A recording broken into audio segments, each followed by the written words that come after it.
Imagine this. You're sipping your morning coffee in a quiet cafe when the door bursts open and armed men storm in, guns blazing, shouting threats. Everyone screams, chaos erupts, but one woman stays completely calm. Why? Because what happens? Next, we'll leave the entire world stunned. Before we dive in, make sure you subscribe and turn on notifications because this story is about to blow your mind. It's a ride you do not want to miss. It was a chilly autumn morning in Manhattan when Emily Carter walked into Brew Haven, a cozy little cafe she'd visited every Saturday for the past year. The smell of roasted coffee beans filled the air, mingling with soft jazz music playing from the speakers. She chose her usual corner seat by the window, ordered a caramel latte, and pulled out a notebook, scribbling ideas for her new startup project. Emily looked like any ordinary young woman in her late 20s, wearing a cream sweater and jeans, her chestnut hair tied neatly in a low ponytail. But what no one knew was that beneath that calm exterior, Emily had lived a life most people couldn't even imagine. At 8:32 a.m., as she took her first sip of coffee, the door slammed open so hard the bell above it almost ripped off, and three masked men dressed in black tactical gear stormed inside, holding AK-47 rifles. The entire cafe froze. For a split second, silence hung heavy before the first scream pierced the air. One of the men, tall with piercing green eyes behind his mask, fired a shot into the ceiling, plaster raining down like snow. "Everyone down, now!" he barked in a thick accent that sounded Middle Eastern, though Emily knew accents could be faked. Chairs toppled over as people scrambled, spilling drinks, shoving each other in blind panic. A young barista dropped to her knees, trembling so hard she almost hit her head on the counter. Emily didn't move, not out of shock, but by choice. Her eyes locked onto the leader, analyzing everything. Stance, weapon grip, eye movements.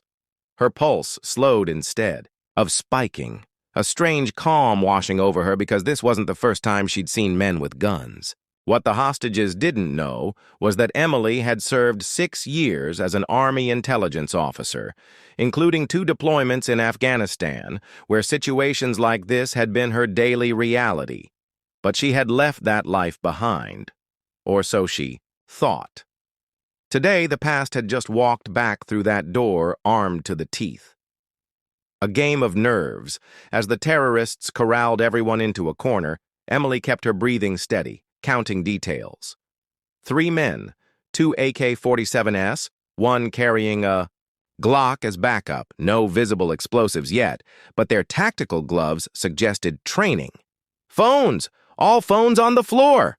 the leader yelled, and people fumbled to comply, tears streaking faces. Emily slowly slid her phone out, placing it down without sudden movements. Her mind raced. No backup yet. Police response time in Manhattan is 5 minutes minimum, but if these guys had a plan, 5 minutes could mean blood everywhere. She scanned for exits. The back door was locked, windows too narrow to climb without drawing fire. Her gaze shifted to the counter. Knives, boiling water, fire extinguisher, all potential tools, but timing was everything. Suddenly, the smallest terrorist grabbed a crying teenager by the hair, dragging her toward the center. "Quiet, or she dies!" he shouted. People sobbed louder. Emily's jaw tightened, but her face stayed blank. She knew escalating emotions gave them control. Instead, she spoke for the first time, her voice calm, steady. "You don't need to hurt her." Every eye turned to Emily, including the leader. His eyes narrowed. "And who are you to tell me what I need?" Emily held his gaze unfazed. "Someone who knows killing her will make this worse for you." He stalked toward her, rifle aimed at her chest. The room held its breath. Emily didn't flinch. "Are you brave?" he hissed. "Or stupid?" She tilted her head. "Neither. Just smart enough to know what happens when the FBI gets involved." That made him pause. The flicker in his eyes told her she'd struck a nerve. He didn't like being reminded that reinforcements were coming, which meant they had a deadline. That gave her leverage. The leader smirked, lowering the rifle slightly. but Emily noticed his finger still near the trigger. He studied her for a long moment. "What's your name?" he asked. "Emily," she replied. "Emily," he repeated, almost tasting it. "You think you're clever. Stay quiet." He turned away, but Emily knew she had his attention now, and that was exactly what she needed. Minutes stretched into an eternity as terror hung heavy in the air, the kind of silence that roared louder than gunfire, broken only by muffled sobs and the faint hiss of the espresso machine that no one dared to turn off, its steady sputter, mocking the chaos brewing in every trembling heart. But Emily Carter sat with her back straight, her eyes like sharpened steel scanning every angle of the café, while her mind dissected patterns like a chess grandmaster. 3 men, 2 rifles, 1 Glock, the leader pacing like a caged wolf every 30 seconds, his boots grinding broken ceramic from fallen mugs into the wooden floor, the twitchy one with his fingers dancing nervously on the trigger, eyes bloodshot, a powder keg waiting for a spark, and the last guy, silent, guarding the door like a sentry carved from stone, muscles taut, breathing slow, disciplined, mercenary-trained, Emily noted, and that changed everything because amateurs make noise. But these men moved with purpose, which meant this wasn't some random smash-and-grab robbery. No, this was something bigger, and her instincts screamed that time was running out. And then, like fate tossing gasoline on fire, the door rattled as a food delivery guy appeared outside with a brown paper bag, oblivious to the nightmare inside, lifting his phone to call the order out, and Emily's pulse ticked up a notch because the twitchy one saw him too, spinning toward the glass with eyes wild and rifle raised. And in that split second, Emily knew 2 things. If he fired, the sound would trigger a bloodbath, and if she moved too soon, she'd blow her only chance. But hesitation was a luxury Emily didn't own. So, with a speed born from muscle memory, she snatched the nearest mug, flinging it so hard against the tile wall that it detonated in shards like a gunshot. And every head snapped her way, even the leader barking, "What are you doing?" as the delivery man bolted in confusion, saving his life while Emily, calm as a blade in winter, said evenly, "Buying you time." And the leader froze, processing her words with a flicker of something like suspicion in his eyes before he stormed over, slamming her against the wall with a grunt, his rifle pressed so deep into her ribs she could feel the metal burn cold through her sweater, his voice a venomous hiss. "You think you're clever?" And Emily, staring into his mask like it was glass, whispered, "I don't think. I know." And in that breath, she moved, so fast the world blurred, driving her elbow into his forearm, the rifle jerking sideways as her other hand dipped too, her boot where her old friend waited. A 5-inch tactical blade, black as midnight and silent as death. Her fingers curling around the handle like a lover's grip, dragging it free and slashing in one liquid arc that kissed his arm open to the bone. Blood exploding warm against her skin as the rifle clanged to the floor and screams erupted like fireworks, the twitchy one spinning, firing blind, bullets shattering glass, light fixtures exploding overhead in sparks while Emily dropped low, rolling across broken tile as adrenaline howled in her veins, her hand snapping up the fallen rifle, flipping safety off in one practiced motion before she came up in a crouch, firing 2 deafening shots into the ceiling so the sound cracked. The air like thunder, freezing every soul, including the killer's, and in that breathless heartbeat, Emily's voice cut through the smoke like a blade. "Down! Now!" So sharp, so commanding that even the terrorists hesitated because this wasn't fear anymore. This was war, and Emily Carter had just declared it without blinking.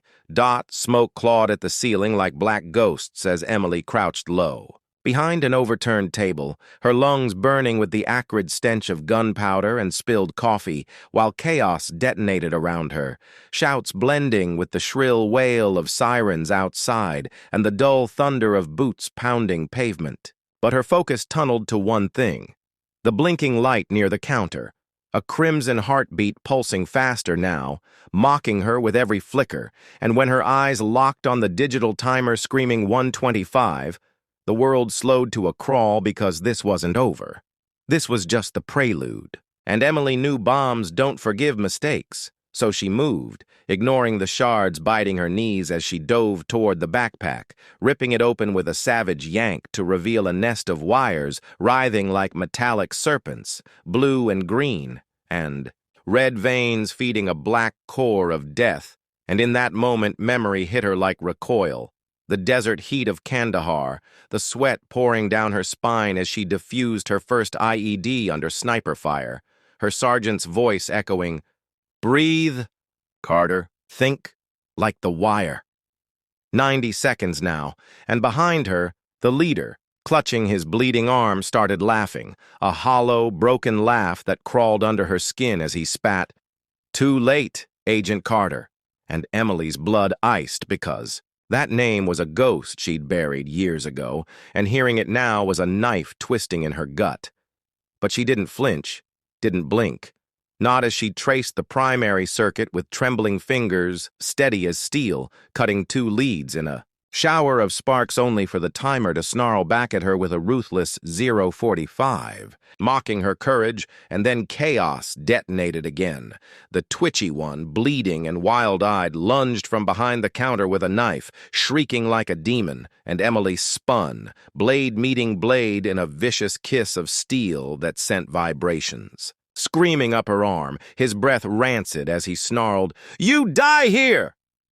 But Emily's knee drove up into his ribs with a crack that sang through bone, her knife flashing in a brutal arc across his wrist, the blade clattering as he collapsed in a howl. But there was no time for triumph, because 30 seconds glared red on the bomb, and the leader, still grinning through blood-stained teeth, whispered, "This café will be your grave."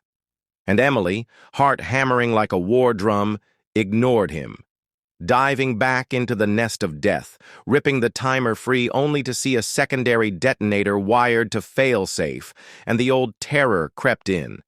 But she killed it, crushed it under years of training, whispering to herself, "Think like the wire," before slicing the black lead in a heartbeat of faith, and the timer froze at 0:02, silence slamming the room like a gunshot, and for a fraction of eternity, nobody breathed. Then the barista sobbed into her hands and Emily exhaled, just once, before the leader's chuckle crawled back like rot. That was one. And Emily's stomach plummeted as a thunderclap ripped the air outside. The street, vomiting fire and smoke, glass raining like knives as cars flipped in a roaring inferno, and Emily realized the truth. This wasn't a siege. It was a symphony, and she'd just played the first note.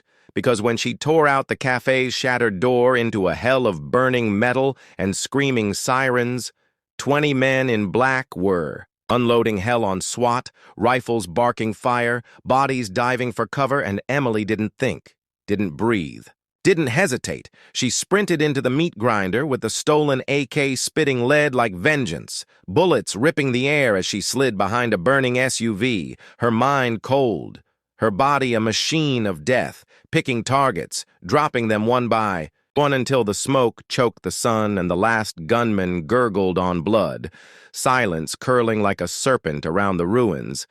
And then they came, black SUVs gliding through smoke like predators, doors yawning open to reveal men in suits with eyes like ice, one stepping forward, calm in the storm, his voice slicing through the aftermath. "Agent Carter!" And Emily froze, the rifle heavy in her hands, the ghosts of war howling in her ears as she whispered, "I'm not an agent anymore." But the man only smiled a smile that tasted of secrets and said, "Not today, tomorrow," before he held up a tablet alive with red dots scattered like wounds across a world map. And Emily's breath caught because New York wasn't the war. It was the opening act. And as the SUV door swung open and the man said, "Get in," Emily felt the weight of the choice, the death of her quiet Saturdays, and the rebirth of the hunter inside her, and with a slow, cold breath, she stepped into the dark.